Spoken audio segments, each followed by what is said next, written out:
Welcome back. We will start. We have two parshas today, or this week, Tazriah and Mitzorah. One theme,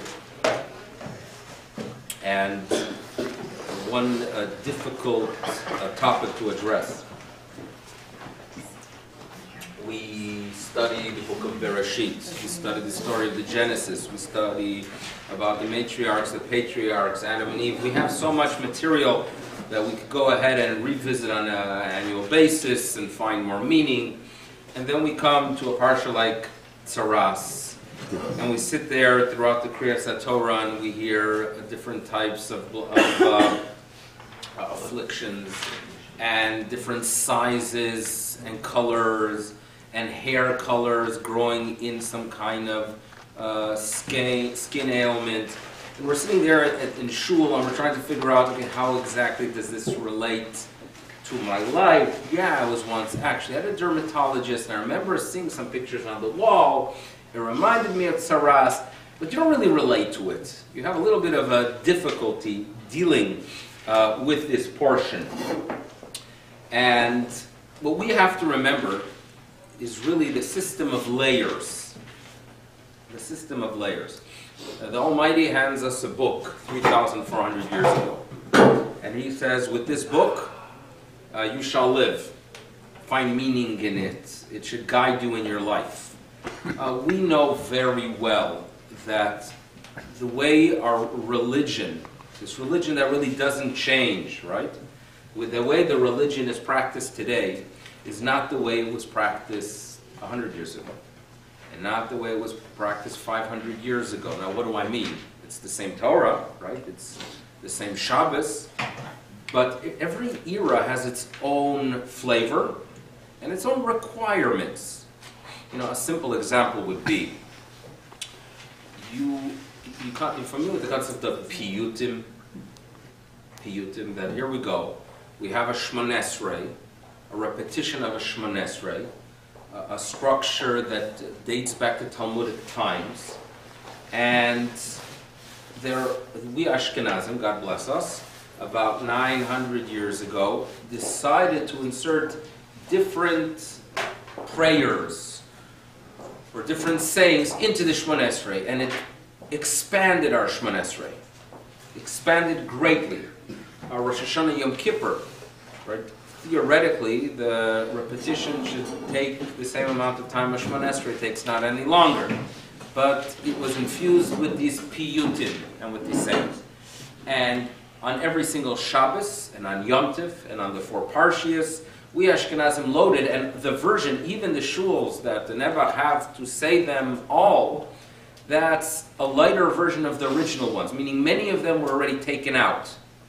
Over the past 60, 70 years, less and less shuls are saying them. Even for example, there's a shul somewhere in Canada that used to have a custom of saying it, the four parshios leading up to the month of Nisan. So they had a custom of saying it, I think, for the first and for the last. And there's an attempt there by some, right, to go ahead and stop saying it. My point is, in the past, in other words, if you were in Europe, and the year is the year 1220, and you walk into shul, I believe that piyutim had a significant role. Why did they have a significant role? Jews did not have books at home. There were no books. There was no printing press. And there were a few manuscripts that perhaps the synagogue would have and perhaps a scholar would have. So how did people know about the laws? So there were piyutim that included the laws of Passover. So they would get up there in shul during the repetition, and they would say, you have to, if it's glass, you put it in water for 3 days. If it's metal, you go ahead and purge it by placing it in a boiling water. The piyutim informed people how to practice their Judaism. The piyutim at times inspired them about what the events were about. The piyutim were extremely significant because that was how people were informed. And if people did not understand them, perhaps the rabbi or the chazan would get up and share some details or explain them or translate them. Judaism really was guided by those moments in shul. Without it, you did not know how to practice your Judaism. Very significant. Times have changed because now everyone has books at home. We have too many books at home. You would be surprised when people move out of this area and they bring boxes to the shul, how many books they have. These are books that even 60 years ago people would jump to go ahead and take them, but nowadays, especially over the past 20 years when you have, for example, the Shulchan Aruch.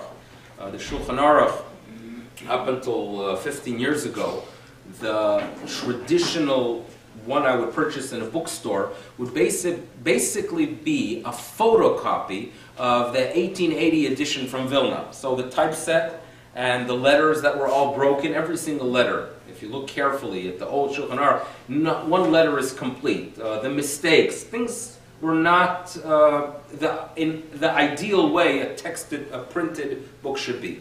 But over the past 15, 20 years, when you have these laser printers, and I have Shulchan Aruch in my office, that every single letter is complete, even the smallest ones, and they fixed not hundreds of mistakes, but thousands of mistakes. So it's much easier to study with.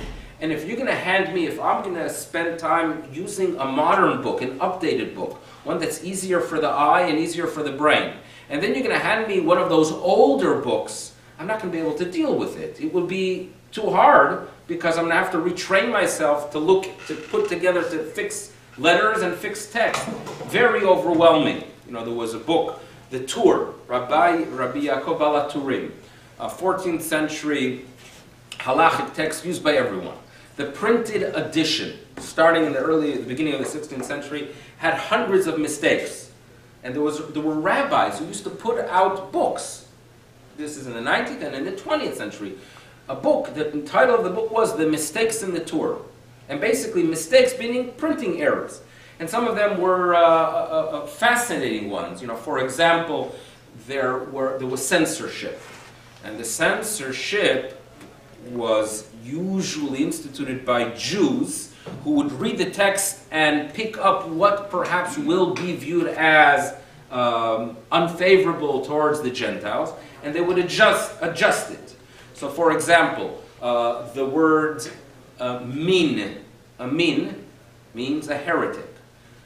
One of some, unfortunately, it was believed by Christians, that when the word min in Talmudic literature, this heretic, is printed in a Christian country, it refers to the believers in Jesus. Mamine Yeshu Notzri. So therefore, in a printing house, there was a tremendous concern that if they're going to go ahead and have the word min in their editions, the government's going to walk in and close them down, as they did at times. So therefore, they decided to change the word min into the word nochri, something more foreign, which is a parava term. So they would hire a person to go ahead and put in the letters, and every single time he would see in the older editions or in the manuscripts the word min, he would change it to nochri.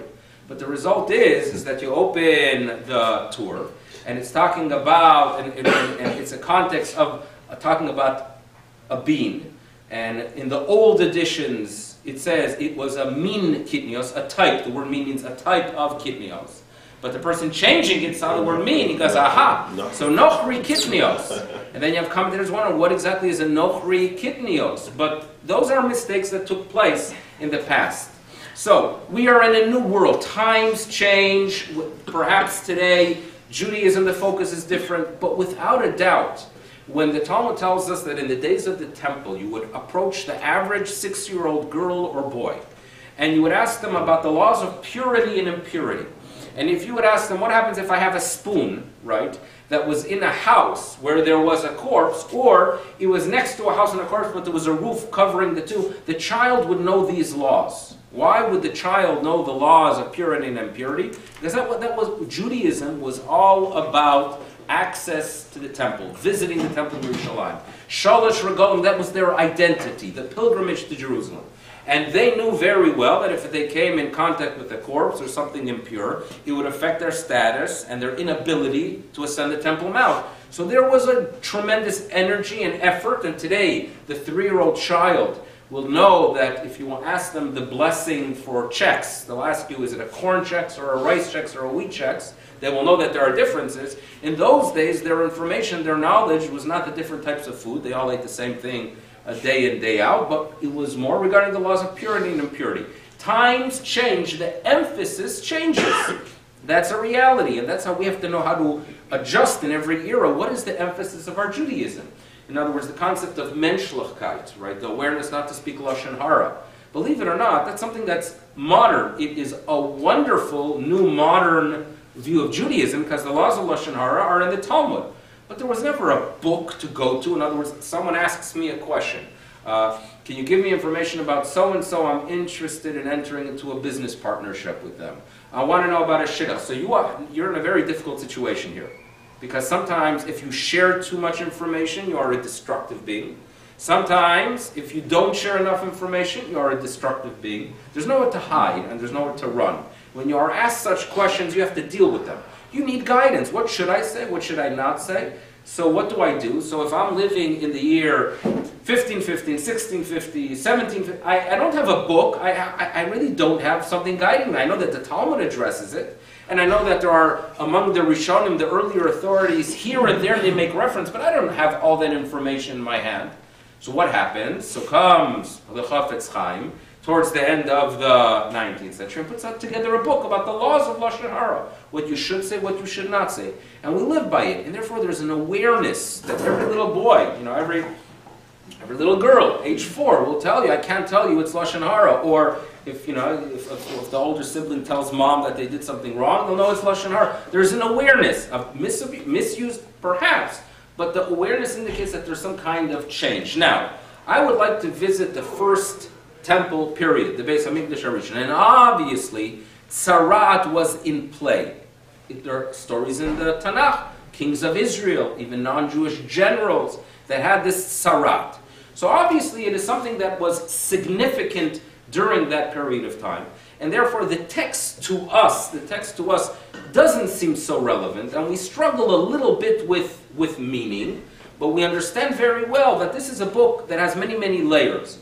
And in different eras, God wants us to focus on different things, because every era, if the world changes, the book that guides you and was given to you to relate and to address every single era, must be applicable in every period. It was many of these verses were extremely applicable then. Today we have to go ahead and figure out meaning. Figure out what the meaning is, and we are guided by the rabbis. And therefore we're going to take a rabbinic reading of the text to understand how it applies to us. Now, let me just share with you something interesting. You've heard of the Rashbam. Rashbam. Important name for many reasons. Number one, the person who put out the latest edition, the most reliable edition of the works of the Rashbam. The Rashbam was a grandson of Rashi. He was about close to 20 years old when his grandfather passed away. And Rashbam had a tremendous interest in understanding the simple meaning of the verse. Meaning, yes, we have rabbinic explanations that tell us what the verse is talking about. But is that the really pshuto shel mikra? Is that the simplest meaning of the text itself? Because we understand Torah has so many layers. Yes, there is a layer to take a word and have a drasha out of it, some kind of insight that guides us halachically. But is that the basic meaning of the text? So the Rashbam argued with his grandfather. He said, Grandpa, you put out this Rashi. You put out this wonderful commentary. But is it really the most basic pshat? And grandfather says, nope. And if I would have more time, I would write another book with the most basic explanations. So Rashbam, of course, was inspired by it. And he puts out his work on Chumash, which is fascinating, because at times he'll read a verse which is against a rabbinic tradition. Doesn't mean he didn't believe in it. For example, when we have a text that says, "Ukshartem la'ot al yadecha, letotafot beineinacha," a verse that every single person knows refers to the mitzvah that men have of tefillin. Comes Rashbam and he says, no, it means that you should keep it up by your heart, always be mindful of it in your act. A very literal. Now, does that mean that he did not believe in tefillin? Of course not. But rather, he argues that when you study Chumash, you know that there are layers. There is a simple reading, and then there's a rabbinic reading. Both of them are true. We have the maturity and the ability to take this text and realize that there are so many layers. So that's Rashbam, Rabbi Shmuel ben Meir, who, as mentioned, a grandson of Rashi, born in the beginning of the 11th, or towards the end of the, when Rashi was born, 942, 10, I think I'm a little bit, 1105, I think he passed away, 1105. So Rashbam gave him 20 years before. And in any event, who put out the latest edition of Rashbam? Marty Lokshin. Marty Lokshin has a reliable one. What's interesting that there was an earlier one that came out in Toronto about 30 years ago. But in any event, Marty Lokshin, we have it here. So if you want to understand the Rashbam, and I'm sure you've heard lectures and talks about the Rashbam, and that we give credit to Rabbi Lokshin for it. Comes the Rashbam in this week's portion, and he says, I raise my hands. Meaning, till now, I will take the text and give you insight that is not based on rabbinic tradition, but rather what the text itself is calling out. I can't do it here. Here, I have to let the rabbis take control. I pull back and I'm going to allow the rabbis to guide you. Meaning, when you look at this text, this person has some kind of ailment. Is it a physical ailment? There are those who try to read the text as a physical ailment, the pshuto shel mikra, and you go to the Kohen because the Kohen is also a little bit of a doctor, and you are sent out of town because it's a contagious disease. Comes Rashbam and says, it doesn't work. If you look at the text itself, it simply doesn't work. And therefore you have to take the rabbinic approach. That this is an ailment that symbolizes a spiritual flaw. And it's a manifestation of a spiritual flaw. And therefore you go to use your spiritual guide to go ahead and purge you not just from the physical but from the spiritual problem. And you leave the community because this flaw is the byproduct of you not valuing community. You not dealing well and interacting with others the way you should. So this is something that is physical, yes, but it's a manifestation of something spiritual. And therefore, this could only be in play in an era where the physical corresponded to the spiritual, which we'll address in detail what that means. So the Rashbam pulls back and he says, here we'll let the rabbis take charge. What's interesting, there is online, sometimes I want to have an English translation of a pasuk. Fair enough? An English translation of a pasuk. And I don't want to just rely on Art Scroll and Rabbi Hertz and Rabbi Cohen, the wonderful commentators that we have here. I want to see more. I want to see even some non-Jewish translations, which is fine. I think you approve of it. And if you don't say anything. So there is a website. There's a website. I think it's a safe page, Bible something.cc, whatever it is. And they have their parallel translations from the King James, the New Bible, look, all the different translations, a Christian website, but it's fascinating because if I want to see how it's read kipshuto shel mikra, and sometimes different versions, I will use it. Fine. On the bottom there are notes. There are notes by scholars, not Rashi, not Rashbam, but non-Jewish scholars. Among them, or I think if I'm not mistaken, the greatest of all, I'm not an expert, is a fellow Calvinist by the name of John Gill, who lived in the 18th century. John Gill, so he was a big chacham, and he was knowledgeable in pshuto shel mikra based on their tradition. And they have Gill's notes on every single verse. Sometimes they're interesting, sometimes less. Sometimes it enhances our understanding. So I'm going to share with you what John Gill has to say about a specific verse in this week's Parshas Mitzorah. And it's talking about, if you turn to page 626. Okay, so we're going to study some Gill. Say an Omer Davar B'Shem Omer, and I'll teach it in his name. But I think it's fascinating because it gives us insight into the whole part. 626. In this week's portion, we have, or in the portions of this week, we have tsaras of the skin, tsaras of the clothes, and tsaras of the house. Right? It works outward. It works outward, even though according to oral tradition it happened inward. You first get a warning, your house starts developing odd colors, then your garments. All three of them are really, in essence, how we interact with society. Our homes, are homes open? Do we welcome people? How, our clothes also symbolize the way we interact with society, even our skin. But that aside, the Torah tells us on verse 624, if a person, you come to your land of Israel, and a person who has a home realizes that he has some kind of affliction. So he informs the Kohen, he sends a message to the Kohen, there's a serious crisis here, something like an affliction at the end of the top of page 627. Something like an affliction has appeared to me in the house. It looks like I have a problem. So what does the Kohen do? The Kohen shall command, before getting there, they shall clear the house before the Kohen arrives to look at the affliction, so that everything in the house should not be contaminated.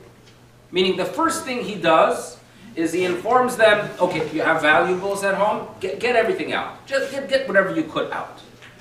Now what's that about? If indeed there's a contamination, what's the Kohen trying to do to get them to remove all furniture beforehand? So come the rabbis, and this is a Rashi. What was that? The Rashi. You see Rashi on verse 36? That, number one, the Rashi tells us, B'terem yavo HaKohen, that the Kohen commands that before I arrive, be sure to go ahead and clear the house.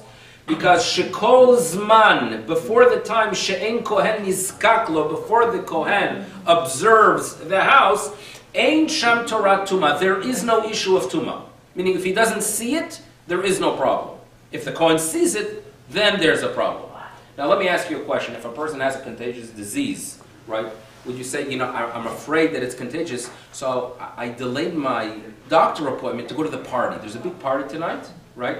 And so I delayed. I'm sure people would think of saying such a thing. But a normal person would not say, I might be contagious, so before the doctor paskins, I'm going to go ahead and join the party. Or like, I have to prepare, I work in a bakery, I'm going to have to go ahead and prepare, the sushi, because I don't want to do it after I get a doctor's note. And then, of course, all the, you know what happens in such food service places. Now, V'lo yitamed kol asher b'bayit, Rashi tells us, because if the Kohen, lo yifanu, and the Kohen comes, everything will become tomeh. So what's happening here? So the Torah, this is a rule.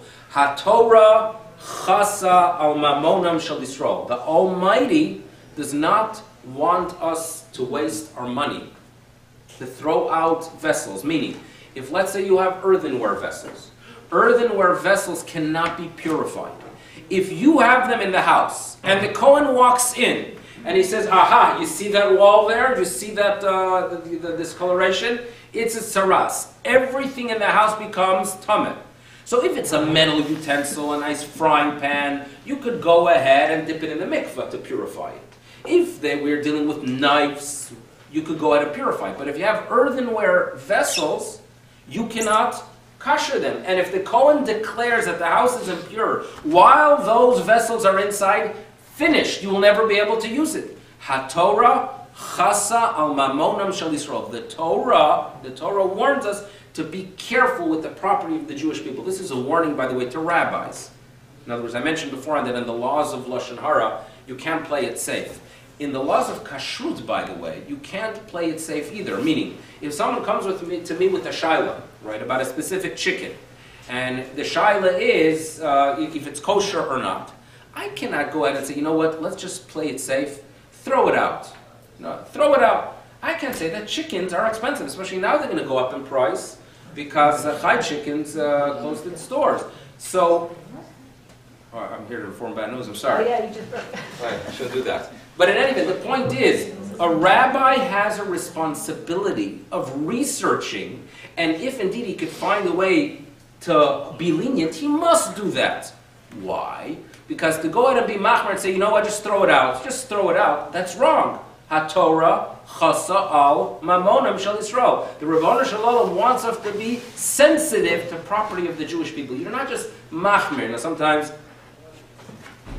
people do call with questions. Say, I'll just throw it out. You don't do that. You don't do that. If there's a question, there are times you perhaps have to. But you have to do the research. That's what this verse is teaching us. And that's how we learn the pasuk. Now, obviously, if this is some kind of ailment that's in the air, you're not going to go ahead and say, be sure to take it out before the Kohen comes. If, on the other hand, we're dealing with something spiritual, that the Kohen there, when he says, yes, it's an ailment, he's not just talking about the physical appearance, but rather what it represents, some kind of spiritual flaw, then everything makes sense. Comes John Gill, and he says that when you read this verse, it is agreeable to what the Jewish tradition teaches in the Mishnah. John Gill says, there is no Pshuta Shel Mikra here. You want to know how to understand this text? You got to go to the Mishnah. Without the Mishnah, it will not make sense. You need the Rabbi. So you have here Rashbam, Lahavdil, John Gill. Commentators, the Psukim tell us, you need the oral tradition to understand how to read this text and how to apply this text to your life. And that's what we are trying to do in the 21st century. You read text that relates to Tzarat. You understand very, very well, as Chazal tell us, as John Gill tells us, that this is not just some kind of physical ailment. The verse and text does not make sense, but rather it symbolizes a problem. And what problem does it symbolize? Or it's a manifestation of what ailment? So according to the rabbis, several spiritual flaws are manifested with Tzarat, but more than anything else, Motzi Shemra and Lashon Hara, issues of speech. So that's something that we can go ahead and try to read and figure out in this week's parsha. Now, you know that Rambam tells us, Maimonides Paskins, that the laws of Tzarat are not just during the temple. Even if there is no temple, even nowadays, technically speaking, the laws of Tzarat apply. Okay, so the question is, if a person develops some kind of skin ailment, why are we only running to the dermatologist? You should go to a Kohen as well, and he should go ahead and guide you a little bit. So this is a question that has been asked by authorities. So there is an answer that works as follows. It's a technical answer, but nevertheless it's mentioned. You know, Kohanim. How do they know that they are really Kohanim? Levim. How do they really know that they are Levim? In other words, is it not possible that a Kohen, some 700 years ago, his ancestors, were living in a community, never treated with respect. They felt lonely. They moved to a new community, and they walk in, and they ask him for his name. It's nice, you can make up any name you want, as many of them did. And then they ask you, are you by any chance a Kohen? And he says, hey, you know, I could become suddenly a somebody. He says, yeah, I am a Kohen. I am a Kohen. Oh, we have a Kohen in town, and he's getting an aliyah, and he says somebody. And then it's very hard to conceal a bluff. He has to tell his children, I'm a Kohen. And that's, maybe perhaps that happened. How do we know? Well, Levim, there's less of a concern, because if your ancestors already were making it up, they would go big, right? They wouldn't go for Levi. So Levi, if you think about it, in the wilderness, they had what, 3-4 Kohanim and 22,000 Levim? And if you look at any shul, the ratio is that there's more, in general, there are more, in most shul, I would say there are more Kohanim actually. At least they're about the same. They're about the same. You're not, 22,000 divided by 4, you're not talking about 6,000 to 1 ratio. I think you agree with it, right? 6,000 for every one Kohen. So that's a question that's been dealt with. There are better theories, less nasty theories. Why? The Kohanim were protected. In other words, when there was an attack, you protect the Kohanim, you protect the educators. When the 10 tribes were exiled, many of them were in Jerusalem at the time. So there are logical explanations why we have Kenai Nahara as they feel Baruch Hashem Kohanim. They have the DNA test now. Oh, there's the DNA test, and therefore we have some Kohanim in Africa and some tribe according to the DNA test. Yeah. All that means is that there was one Kohen who, when he was trying to find himself, he was in Africa there, and he has offspring from Ashayin Afrikanische Mädel. That's probably what actually took place. But in any event, with that, it is a question that is dealt with. How do we know that they are really Kohanim? And the answer is there's one key word in Judaism called chazakah. In other words, if they have a status, we have no reason to question them. We rely on them. So therefore, when it comes to Birkas Kohanim, we rely on them. When it comes to if there's a need to redeem a firstborn, we rely on them. We don't question it. However, according to this one authority, when it comes to the laws of tzarat, if they do not have a letter, if they do not have a family tree that dates them back, that connects them back, that links them to Aaron HaKohen, they cannot do the tzarat. So the question was, why do we not have that service today with Kohanim? The answer is that Kohanim, in general, cannot produce a family tree to verify them as Kohanim. Maybe even if they produce it, it's one that they, perhaps just printed it off the internet or something like that. Meaning, even people that have family trees, like we do, right? I cannot swear on it. I told you that my son Aaron had a school project in Memphis, a family tree. So I knew that according to these books, I'm generation 105 since King David. So I told him, you're 106. We got all the names. We're missing 2 names out of 106 generations.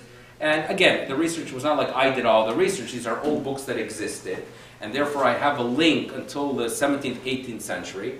And the little bit that was necessary, I was able to fill in. It's not like overwhelming. So I know I'm generation 105 from King David. Would I swear on it? In other words, is it possible that the person sitting there in the 17th century writing this manuscript saying, you know what, let's throw in a few extra. It's possible. But in any event, there is no such requirement. We do not stand here on Yom Tov and before the Kohanim walk up say, please verify your status. When it comes to the tzarat, we go ahead and we say, you know what? Please verify your status. What's the difference between the two? So it's very possible to go ahead and declare that I want to give you a blessing. I want to make your day. I could go ahead and do it even without proof. In other words, halachically, there's a term Talmid Chacham. A Talmid Chacham. So there are obligations as a result of someone being a Talmid Chacham, to act in a specific way in public, how to speak, how to treat others. And then there are some benefits. There are some benefits. There's a few taxes that they would free them in the past. So the poskim say that today we don't have a real Talmid Chacham. But when it comes to the obligations, they should still follow it. Meaning, positive things, you could go ahead and carry a title. If you're going to use it to make people's lives better, you could carry a title even if it's not 100% sure that you are indeed worthy of it. But to go ahead and utilize a title that will hurt others, for example, if you're going to have a Kohen today who thinks he's a Kohen, and he's going to stand there and say to someone, oh, you see that blemish?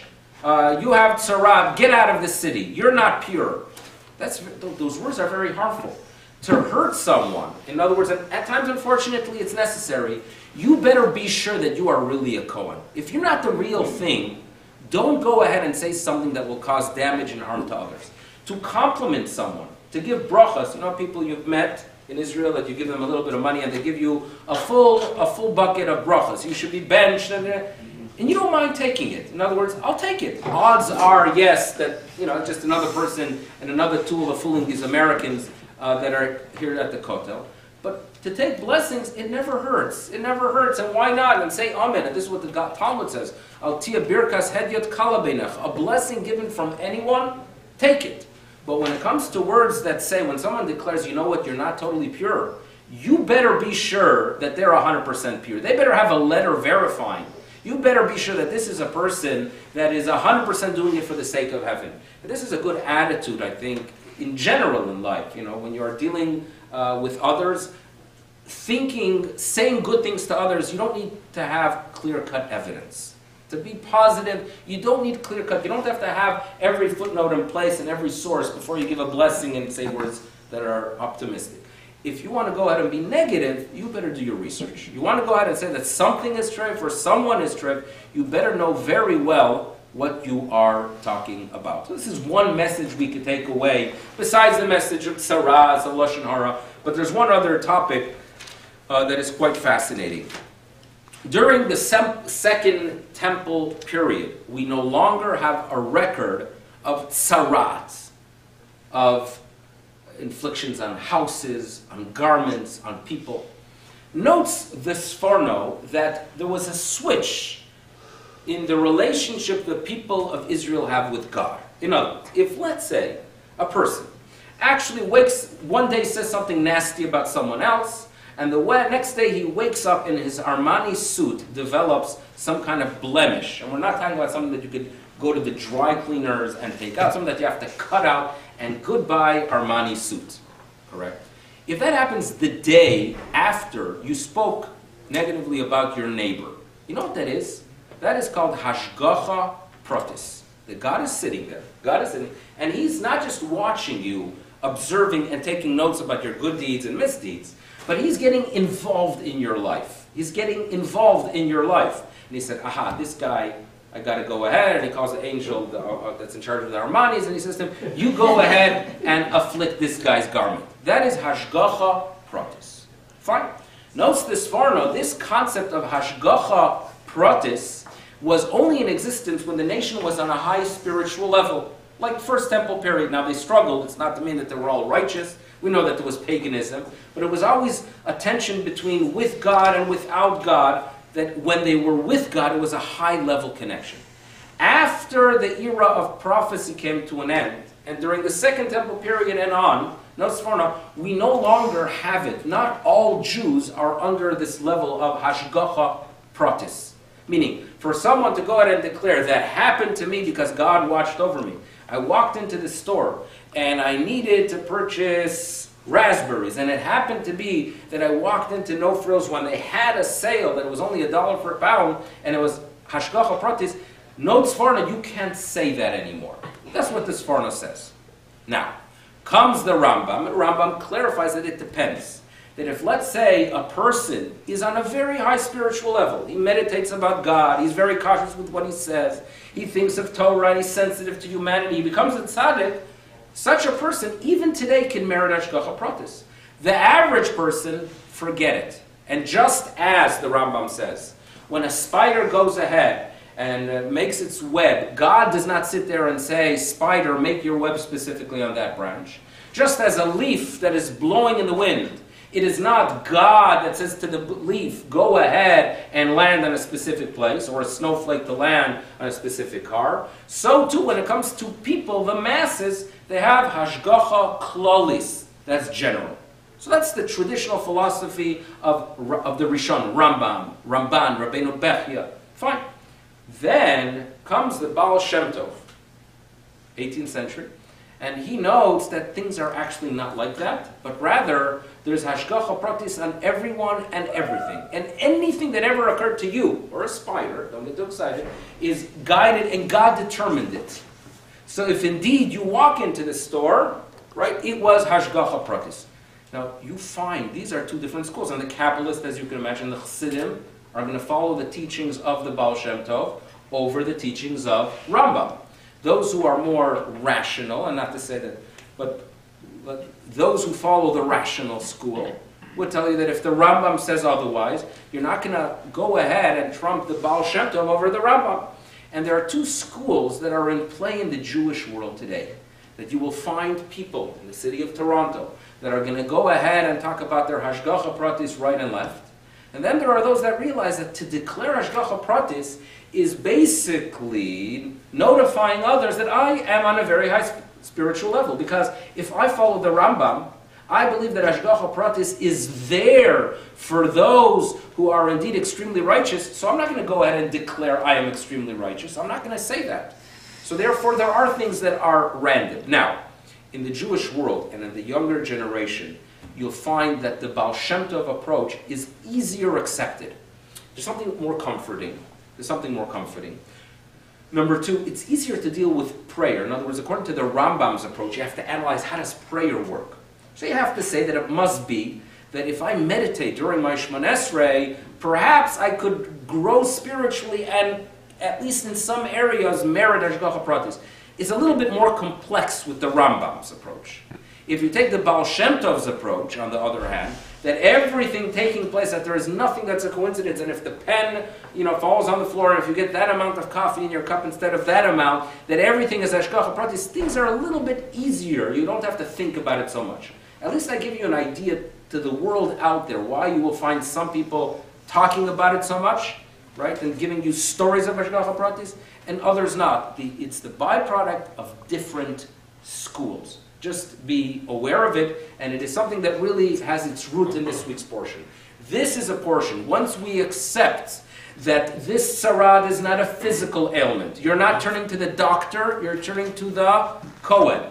Because it is God intervening and giving you a little bit of a reminder that you're not doing things correctly. If you take that approach, this is a parsha of Hashgacha Pratis. Commentators note that the era, and again, the rational commentators, the philosophers, like Sforno, Rambam, Rabbi Milevsky say, it came to an end. So at least you have a little bit of an idea. Now, one positive thing that we have to remember out of it, you know the story, that when they would break homes, when they would have to break down the home, very painful scene. One of the most disturbing things, we have at home a series called The Little Medrash Says. Little Medrash Says, kids read it. And they have drawings on the front cover, which for kids it's the most important part. You know, we all remember from our childhood, the drawings of specific books. So the front cover drawings are one of the most disturbing ones I've ever seen. Because you basically see a family standing as they are breaking down their house. You know, it's in Vayikra, and it's the book, it's the little Medrash says on Vayikra. So this family is standing as the Kohanim are breaking the wall. It really looks like a picture from the Time magazine of what's happening, what the Israelis are doing to the Palestinians. That's what it looks like, right? That's what it appears. A Shrek Lecha image, Now, that's awful, but the rabbis have a wonderful tradition.